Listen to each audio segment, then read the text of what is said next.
Hello everybody and welcome back to Red Eagle Politics. Make sure you guys like this video down below and subscribe to the channel if you are new.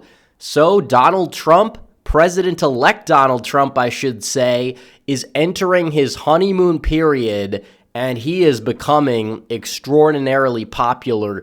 Even more popular than he originally was heading into this election when he was hitting new highs. And if people don't remember, Donald Trump, when he first won in 2016, he had a favorable rating of like 37%. And when he took office, his approval rating started at around like 46, 47. He didn't get that like honeymoon period that people like Obama in 2009 got when he was seeing an approval rating in the 70s, or, you know, what Bush or Clinton before him saw. Usually presidents historically start off with a very, very high approval rating. He didn't exactly see that, and part of that is polarization, and that we know. But already out of the gate, Donald Trump, you know, this guy now has a disapproval rating of just 40%. This guy won. He won big. The American people see that now, and he's going to take office. And when you look at the approval rating in a lot of these polls, even in the transition, there was a poll out of Morning Compost that gave him like a plus 20% approval rating of the transition, which kind of runs contrary to the mainstream media trying to say, oh no, he's filling his cabinet with what they believe to be unqualified or crazy people, because he's not staffing his administration with those same Bush-era neocons. So the right is flying high. The left, on the other hand, is doing a lot of introspection. They're doing a lot of infighting. They don't know what's to blame, and this typically happens after every single loss. We look at Republicans in 2022. That's kind of why there was this big movement to primary challenge Donald Trump. And I said at the time it was dumb. Trump would win the nomination. He still would be the favorite against Biden. And a lot of these people laughed. They tried to shout me down, and looks like I was right and they were wrong. And speaking of people who think they're right all the time, we have Allan Lichtman, who is the professor who tries to claim that he got every single election ever correctly, even though it's not true. He revises his own history, and he's basically become a Democrat spokesperson recently. He's become a liberal pundit. And this is a recurring theme. You know, he used to be this professor people saw as this arbiter of, you know, objectivity regarding elections, and it's become everything but since. The guy got the election wildly incorrect. He was giving laughable take after laughable take while trying to claim to be unbiased. And he went on Piers Morgan and had a debate with Cenk Uygur, aka Chunk Yogurt of all people, who surprisingly has become like the adult in the room. It's absolutely bizarre that we're seeing this happen.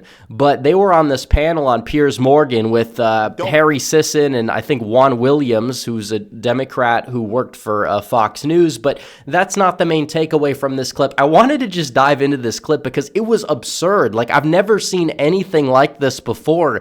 Just the ego, the absurdity of this guy. It's like you get everything wrong and you're still acting like you were right about everything. It's absurd. And we're going to play this clip because there's just so much to get into.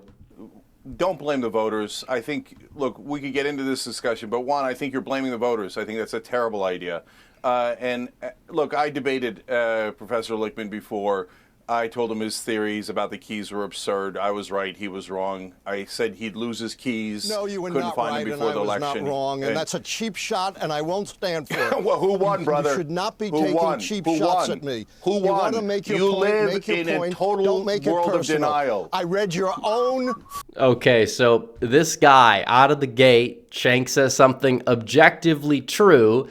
Instead of just nodding along, acknowledging you got something wrong, he said, no, I was not wrong. And you, on the other hand, were wrong. But Cenk, in reality, you know, I don't know what his final prediction exactly was, but he did say that Donald Trump had a very good chance to win, which is a little bit different than what he was saying ahead of like 2020, 2016. Lichtman, on the other hand, was convinced that Kamala Harris would win. He was convinced that Joe Biden had he stayed in the race, would win the election, even though Democrats pushed Biden out of the race because they knew that Biden could not win the election. So again, it's absurdity. Now he's saying that he was right. No, you were wrong. Now he's trying to say his keys were right, but the voters are crazy or insane or irrational. That's not objective analysis. Everything we've been saying about the keys has been proven right. Everything I've been saying. I've gotten a lot of comments when I did my video trashing the keys from a lot of these people, I guess we'll call them keytards, who decided to just lose their mind and give these long-winded word salads that never amounted to anything, like Kamala Harris level word salads about why I was wrong, and it turns out they were wrong the whole time. Followers' comments, and they all trashed you, every one of them, and supported me. Yeah, so quiet with your personal attacks. Come find out again. Make whatever point you want. Yeah. Don't make it personal. You don't know it. He says don't make it personal. All Cenk was doing was just debating how accurate the keys were in this segment. And he's saying, well, your followers were replying to your video and they were agreeing with me. Chances are that those were his followers that were in the comment section. Not like it matters, but it's just insanity. Anything. You don't know anything. You attacked me personally. You're so deluded. Oh, right. I've only been a professor for 51 years. On this program, I've never been able to finish a thought. How many books have you published?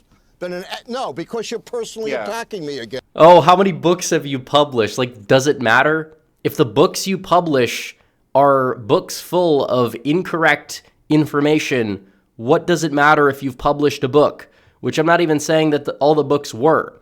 In fact, if he applied his own keys properly, consistently, and correctly, he would have given Donald Trump the victory. But he hasn't done that, mainly because he's just so deluded by his own bias. And Cenk can see it, of all people, and Lichtman himself cannot see it despite being this supposed professor who's written all these books. He still can't see through his own bias. He's blinded by it. It's very evident. Again. Say whatever you want, but I'm not going to stand for brother, personal you got it wrong. Say you were whatever preposterously and stupidly wrong. So, okay, all right. Can I just finish a goddamn thought ever on this show? No, not if you personally. He says, don't call me stupid. He said you were stupidly wrong, and he's right. That's what it comes down to. So all Cenk is doing is sitting up here and saying, you got it wrong. You don't have, the high ground to say that he was right. And it gets worse and worse and worse. The main takeaway should be that your predictions were awful, which is exactly what they were. And instead he wants to sit up here and say, no, how dare you call me stupid? His ego is insane. He can't take the slightest bit of criticism. Even though Cenk didn't call him stupid, he called him stupidly wrong, which, by the way, he was stupidly wrong. You could look at the 13 keys and he's applied them just insanely inconsistently over the years. When it came to the economy, when consumer sentiment was higher but still down under first-term Bush, he said that it doesn't matter what the raw metrics show because public perception of the economy is poor, therefore those keys would end up being false. And, Bush ended up losing to Clinton, obviously. But again, we talk about the keys, and yeah, they're not perfect, but even if you apply them properly, Donald Trump would have won. The same guy said that there was a major foreign or military success under Biden. Nobody saw that. And in terms of the no foreign or military failure, he said Afghanistan was not, despite that being the literal turning point in Joe Biden's approval rating. So regardless of whatever they want to say, he blames Elon Musk and disinformation for the election, when in reality, people could go to the grocery store, they could see prices way too high, they could understand that there was a ridiculous amount of illegal border crossings taking place at the southern border, which again, that is not technically accounted for by any key, but you could say that that was some sort of scandal. It did have, even according to Lichtman's own methodology, bipartisan recognition. If you want to be completely honest about it, it absolutely did. I mean, regardless of whichever way you want to look at it, it's like, no, like whatever he's trying to say for the keys, he just tried to go in every single key and try to find a way where it would benefit the Democrats, even the no primary contest key, despite the fact that nobody voted for Kamala Harris, which technically he's right to say that the party unified behind Harris at the beginning or whatever. That's true, but that did waste a lot of resources that did negatively end up impacting the Democrats at the end of the day. It's not really the main reason why they ended up losing, but it's entirely true. They spent all this money trying to prop up Biden. It didn't exactly work, and then they had to pivot to Harris and spend even more money, and they just burned it. So that's really what it comes down to. And the same guy says that Trump ran the worst campaign in the history of campaigns. It's like, that's not true. He literally won.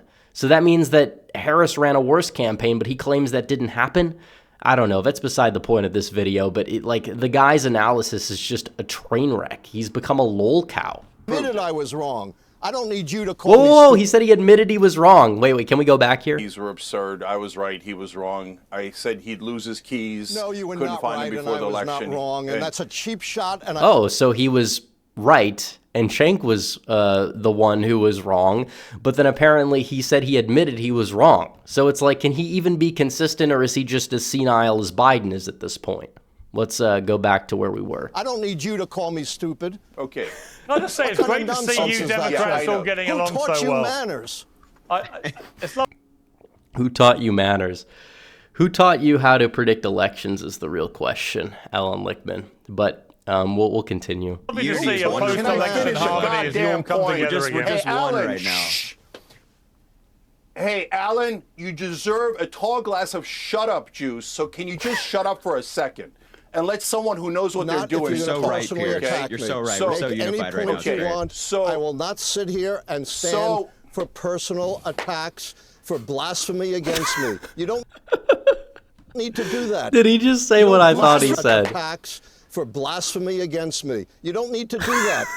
You don't. He thinks he's election Jesus. Blasphemy against me. You're not a god. You're a false prophet. You're Nostradamus, essentially. You got the election wildly inaccurate. There's really no excuse for why you did, because everybody with half a brain could see it coming. It comes down to the fundamentals of the election. People don't like where the current administration stood on the top issues people cared about, which were the economy. They didn't like what was happening. It's not disinformation. These people have their own personal finances. It's not because they saw a meme posted by Elon Musk for why they happen to see the economy for being what it truly is, which is an economy that is not doing well, especially for them. People are barely getting by. The unemployment rate is something they probably can't even cite, for one. Most people don't. And for two, it doesn't tell the full story, even if you can cite it. And the other key issue was the border. And abortion and democracy were well under those two issues in terms of issue importance. They were, and the people voting on those basically were Democrats anyways. That's why Trump was always going to win, regardless. You know, this guy somehow still thinks he's election Jesus. He thinks that he's a god. You can't blaspheme the guy. You can't say a negative word about him, apparently, according to him. It's insane. Like, this guy's legitimately, he has to be a troll. He has to be a high effort troll. He'd have to be like waiting his entire career of like actually trying to be an objective analyst to build himself up, and then decide to just become a high effort troll. Like, that's how crazy this guy is. Stand for personal attacks, for blasphemy against me. You don't need to do that. You don't blasphemy against you. What the hell are you? Are you Jesus Christ, you loser? Okay, can I just give the correct answer for once? Okay, that was something. And by the way, the fact that Harry Sisson was on this panel and wasn't the laughingstock of this panel just speaks volumes to how insane that Allan Lichtman just truly is. Like, the guy literally gets owned by Cenk, of all people. Cenk, of all people, is the voice of reason compared to this guy, who has like prided himself on being right about every single election, which, by the way, he was wrong in 2000. And if he wants to say he was right in 2000, he'd have to be wrong in 2016. And even before 2016, he said that Trump could not win the Electoral College. and Trump ended up winning the Electoral College, but losing the popular vote, which is what Lichtman at the time said the keys predicted, until after the election. He just flipped back. So again, the guy's always been a fraud his entire career. A lot of the elections he's supposedly gotten right are just easy. A 5-year-old could get them right. 2012, 2008. I mean, 2004, even then, Bush likely was not going to lose. The elections in the 90s, the elections in the 80s, they were not really all that close. None of them were close. The close ones, like 2000, like 2016, he had to get one of those wrong. 2020, again, if you had the election laws of 2016 or even 2024 or an RNC that actually grew a spine, Donald Trump would have won in 2020, obviously, in the final certified count. So either way, the guy's just insane. The guy's insane, and I'm so glad people are seeing it. I've been saying this for years. You know, he's not right about everything.